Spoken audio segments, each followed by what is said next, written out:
Hello friends, welcome back to the new video guys and my YouTube channel guys. Today friend we are going to talk about guys how can we on guys do not disturb in our Infinix phone device. Friends, you want to on guys your phone do not disturb setting. So friend, how can you on it friends? Today friends I will show you.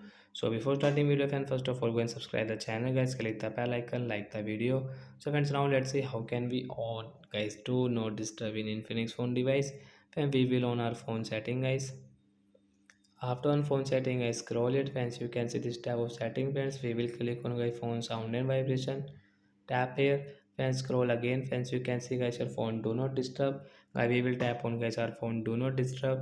Friends, you can see guys your do not disturb setting. We will on from this right side icon. After one guys, you can see do not disturb will stay on until you turn it off. So friends, your do not disturb will not off guys until you will not turn off your do not disturb. So friends, you can see guys the do not disturb sign on your screen guys.